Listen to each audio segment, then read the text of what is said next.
समुद्र की गहराइयों में लहरों के बीच एक जहाज जिसका नाम था ब्लैक पर्ल।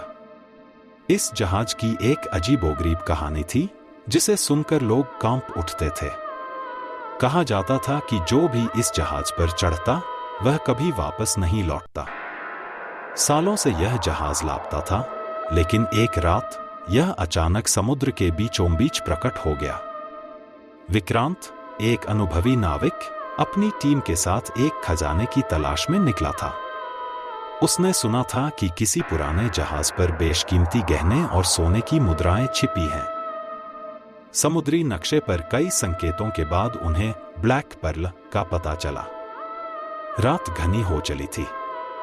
समुद्र शांत था, मगर वातावरण में एक अजीब सी ठंडक फैलने लगी।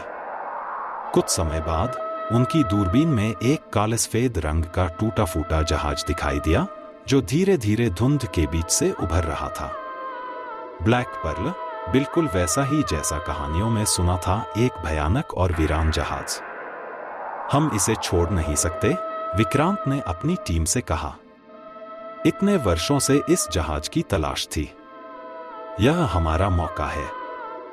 जैसे ही उनकी छोटी नाव ब्लैक पर्ल के पास पहुंची, चारों तरफ एक अजीब सन्नाटा पसर गया।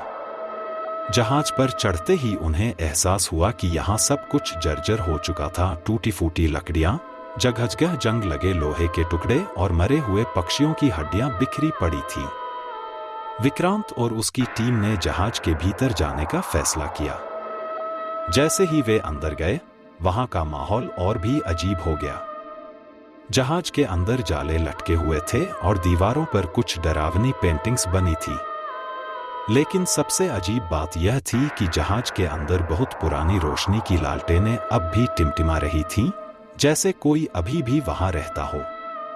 यहां कुछ गड़बड़ है, रोहन, टीम के एक सदस्य ने घबराते हुए कहा। हमें लौट जाना चाहिए। लेकिन लालच के आगे सबकी आवाजें दब गईं। जैसे जैसे वे जहाज के अंदर बढ़ते गए, अजीब घटनाएं शुरू हो गईं। किसी को लगा कि कोई उनके पीछे चल रहा है, तो किसी ने किसी को फुसफुसाते हुए सुना। यहां कोई और है, नेहा ने धीरे से कहा। वह जहाज के कोने में पड़े एक पुराने नक्शे को देख रही थी। तभी अचानक लालटेन का प्रकाश बुझने लगा। अचानक ही विक्रांत को महसूस हुआ कि जहाज की दीवारों से आवाजें आने लगीं, जैसे कोई रो रहा हो या किसी की सांसें तेज हो रही हों। रोहन ने डरते हुए दीवार के पास कान लगाया। तभी दीवार से एक ठंडा हाथ निकलकर उसकी गर्दन पकड़ लिया। वह चीखना चाहता था, लेकिन आवाज गले में अटक गई। बाकी लोग घबराकर उसे बचाने दौड़े, लेकिन तब तक वह हाथ गायब हो चुका था। रोहन की आंखें सफेद हो चुकी थीं और वह बेहोश हो गया। विक्रांत ने बाकी सदस्यों से कहा, हमें तुरंत यहां से निकलना होगा, लेकिन जहाज अब जैसे उन्हें बाहर जाने नहीं देना चाहता था। सभी दरवाजे खुद ब खुद बंद हो गए। जहाज का फर्श अचानक हिलने लगा और ऐसा लगा मानो जहाज समुद्र के भीतर खिंच रहा हो। यह कोई साधारण जहाज नहीं है, नेहा ने घबराते हुए कहा। यह जहाज आत्माओं का घर है। उन्हें याद आया कि पुराने किस्सों में कहा गया था कि इस जहाज के सारे नाविक समुद्री तूफान में मारे गए थे और उनकी आत्माएं आज भी इस जहाज पर भटक रही हैं। इस जहाज पर आने वाला कोई भी व्यक्ति उनकी कैद से बच नहीं पाता। आखिरी कोशिश में विक्रांत ने सभी को एक साथ रहने के लिए कहा। वह किसी तरह जहाज के डेक तक पहुंचने की कोशिश कर रहे थे। तभी उन्हें लगा कि पानी का स्तर ऊपर उठने लगा है। जहाज के हर कोने से पानी रिस रहा था। अचानक नेहा ने पीछे मुड़कर देखा, एक भीगी हुई आत्मा नाविक के कपड़ों में उन्हें घूर रही थी। उसकी आंखों से खून टपक रहा था और उसकी मुस्कान बेहद खौफनाक थी। विक्रांत ने चिल्लाकर कहा, भागो, लेकिन भागने का कोई रास्ता नहीं बचा था। आत्माएं एक एक कर प्रकट होने लगीं।